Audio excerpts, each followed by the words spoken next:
Nobody threw food away in your grandmother's kitchen. Not a bone, not a crust, not even the water she boiled vegetables in.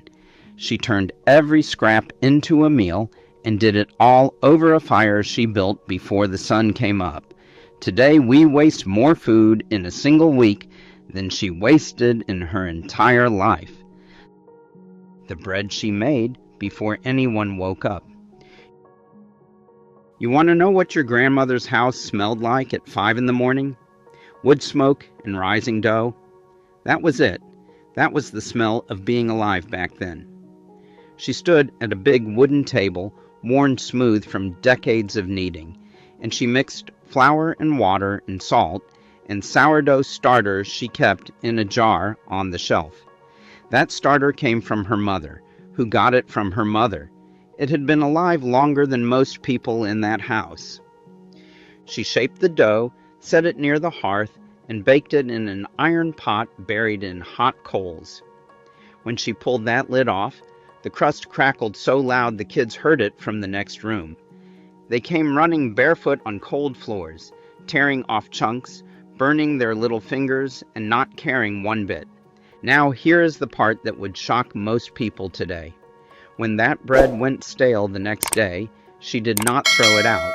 That old loaf was about to live 3 more lives before she was done with it.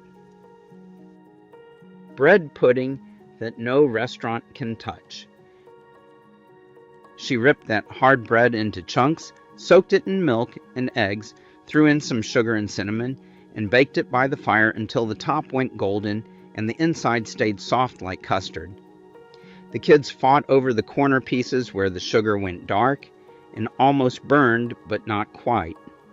Your grandmother could have charged money for that, and she knew it. She just never would. But bread and sweets were just the warm-up. The real power in that kitchen hung over the fire in a pot that never went empty. And what came out of that pot is something most people alive today have completely forgotten about. The pot that never stopped. They called it a forever pot, and the name was not an exaggeration. A big iron pot sat over the fire day after day. She started it with bones. Chicken bones from Sunday dinner, beef bones, pork scraps. She covered them in water and let them simmer for hours, sometimes days. And every single time she walked past that pot, she threw something in. Carrot tops, onion skins, potato peels, wilted greens, stuff you and I would toss without thinking. And out of all that came a golden broth so rich that people today pay $12 a cup for something half as good at fancy health stores. Your grandmother made it from scraps, for free. That broth fed into everything else she cooked. But what she did with it on cold nights, that is the one people remember most when they close their eyes. Chicken and dumplings that could fix anything. When the family had a chicken, that whole bird went into the broth and boiled until the meat fell off the bone.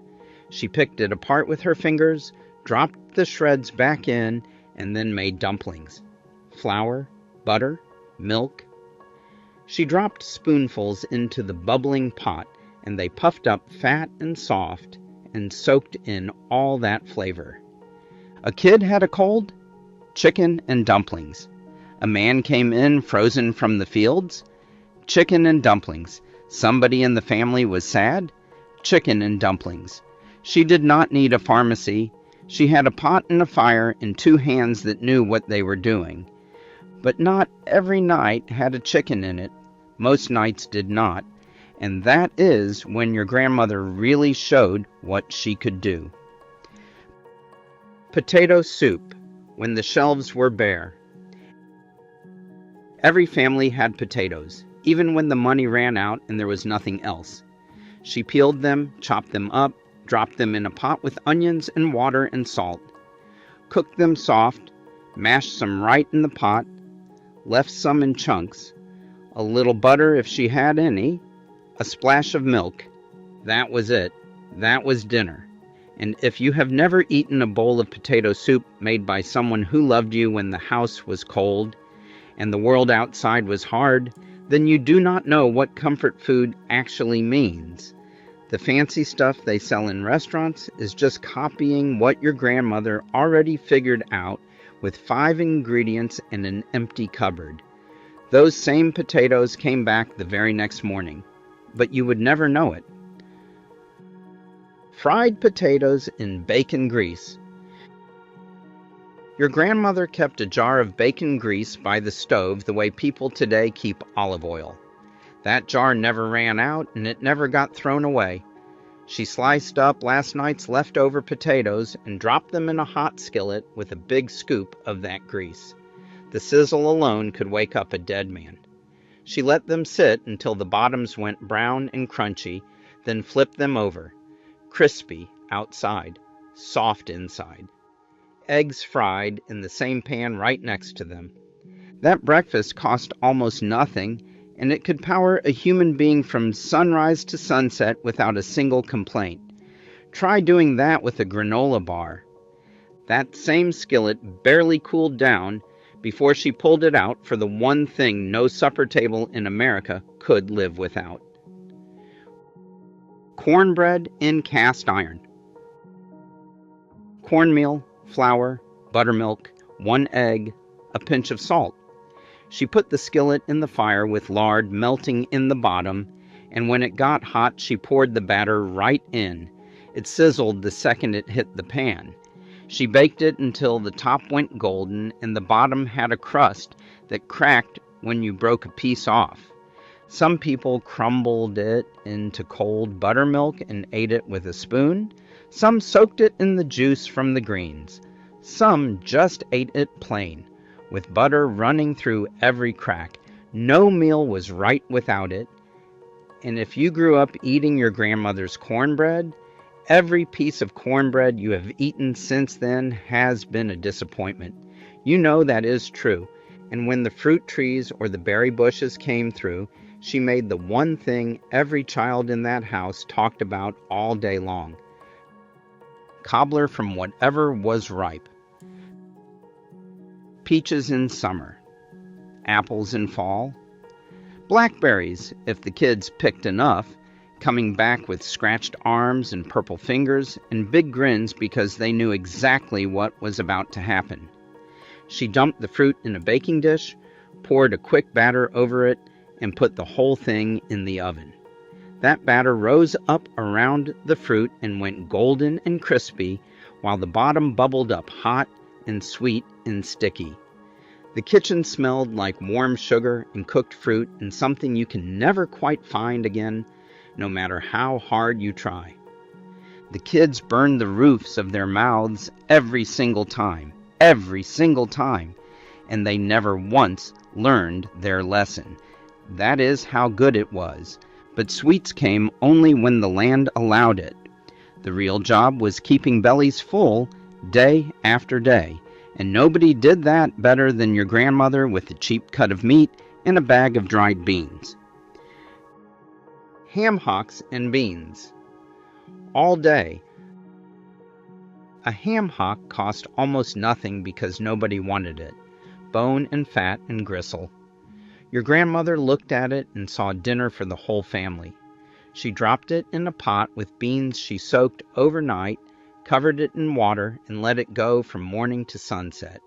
The house filled with a smell that was smoky and warm and deep, and the kind of thing you cannot describe, but you know the second you walk through the door. By supper time, those beans were creamy, and the meat was falling apart in shreds. She put that in a bowl with cornbread on the side, and that was a meal that made people close their eyes while they chewed. A meal that cost pennies and tasted like $1 million. And that same smokehouse out back gave the family something else that got people through the hardest months of winter. Salt pork and greens. A chunk of salt pork went into a pot with collard greens or turnip greens, whatever came out of the garden. That pork fat melted slow into the water and turned those tough, bitter leaves into something silky and rich. Hours of cooking. No rush, no shortcuts. But the real secret? The liquid left behind? The pot liquor? People drank it from a cup like tea. They dunked cornbread in it. That pot liquor had more nutrition in it than half the supplements people buy today, and your grandmother never once thought of it that way. She just told you to drink up, and you did. Some mornings there was nothing ready. No bread, no meat, the shelves nearly empty. And still she put something hot on the table, grits that cost almost nothing. Dried corn ground rough. She stirred it into boiling water, slow and steady, until it went smooth and thick. Butter, salt. That was the whole recipe, and it was enough to start a cold morning right when there was nothing else in the house to offer. Whatever was left over got sliced up and fried in the skillet the next day. Crispy on the outside, creamy in the middle. Almost better the second time around. Grits were the meal that proved you did not need money to feed people. You just needed patience and a grandmother who refused to let anyone go hungry. But when something good happened, when there was reason to celebrate, the whole kitchen shifted. A roast chicken that meant something. A roast chicken was not just dinner, it was an event. It meant the family had enough to be thankful for. She rubbed that bird with salt and pepper and herbs from right outside the door, sage, rosemary, thyme, set it near the hottest coals, and let it go slow. The skin turned brown and crackly, and the fat dripped down and sizzled, and the smell pulled every person in that house to the kitchen without a single word being spoken. She carved it, and every piece got eaten, and the bones straight into the soup pot. That chicken fed the family twice, 3 times if she stretched it, nothing left behind, not one bone. Most nights were not celebrations, though. Most nights were just honest. A fried egg on stale bread. Some nights, supper was 1 egg fried in bacon grease on a piece of old bread. That was it. The edges of the egg went lacy and crisp and brown. The yolk stayed runny and soaked into the bread and made it soft again. Salt. Pepper. Done. 5 minutes. Cost almost nothing. And here's the thing about that meal. Nobody at that table ever once called it poor food. They called it supper, and they ate it grateful and went to bed full. When there was a bit of meat from the butcher, she used the parts most people today would walk right past without a glance. Liver and onions. Half the family loved it, half the family groaned out loud when they saw it coming. But everybody ate it because you did not skip meals in your grandmother's house. She sliced the liver thin, dusted it with flour, and fried it with thick onion rings that went soft and sweet. The liver came out tender and rich and dark. She never told the kids it was packed with iron. She never said it kept them strong. She just put the plate on the table, gave them that look, and that was the end of the discussion. 30 years later, those same kids were making it for their own families. Funny how that works. The real test of who she was came on the days when the cupboard had almost nothing in it at all. Vinegar pie. No fruit, no chocolate, no cream, nothing. So she made pie out of vinegar. Vinegar, sugar, eggs, butter, and a little flour poured into a lard crust and baked until it set like custard. Tangy and sweet at the same time. If you have never heard of vinegar pie, you probably think that sounds terrible. If you have eaten it, you never forgot it. That pie is the single greatest proof that your grandmother could make something out of absolutely nothing and still have every person at the table going back for a second piece. Go ahead, try it. You will not believe what you have been missing. And then there were the meals that took all day and fed the family for the rest of the week. a stew that got better every day. When the family butchered a hog or a steer, the tough cuts and odd bits went in the stew pot. Meat, potatoes, carrots, onions, turnips, covered in broth. It cooked for hours until the meat fell apart with a spoon and the vegetables disappeared into thick, dark gravy. You could smell that stew from the road. She served it in deep bowls with bread for soaking up every drop, and a pot then big lasted 3 days. The second night it tasted better than the first, the third night better still. The flavors just kept building while the family slept. Science can explain it, but your grandmother did not need science. She already knew. Some of the smartest things she did never touched the stove at all. Pickled everything in the cellar. Cucumbers, green beans, beets, peppers, corn, relish. She packed them in jars, poured hot vinegar brine over them, sealed them with wax, and carried them down to the cellar. Those jars lined the shelves in rows, green, gold, deep red, pale yellow, all glowing in the candlelight when she went down to pick out dinner. Going into that cellar felt like walking into a secret room where your grandmother had been hiding somewhere underground. A jar of pickled beets in January tasted like the garden in July. She beat the seasons. She won every single year. Right next to those pickles sat something even better. Jam that smelled like summer in winter. Strawberries, blackberries, peaches, plums. She cooked them down with sugar until the fruit broke apart, and the kitchen smelled so sweet it made your eyes close.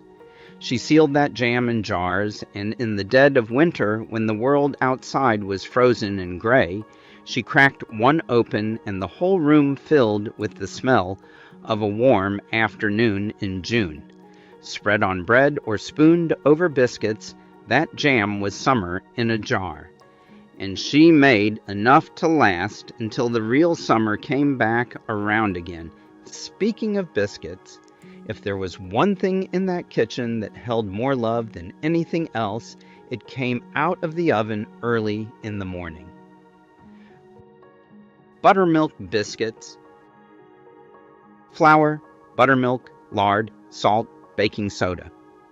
She mixed them quick, never working the dough too long because she knew the secret was a light touch. Cut them with a tin cup.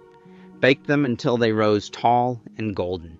When you pulled one apart, the steam rushed out, and the inside was soft and flaky in layers.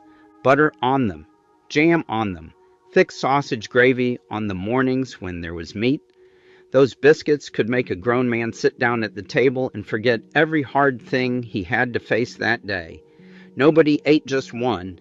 That was physically impossible in your grandmother's house.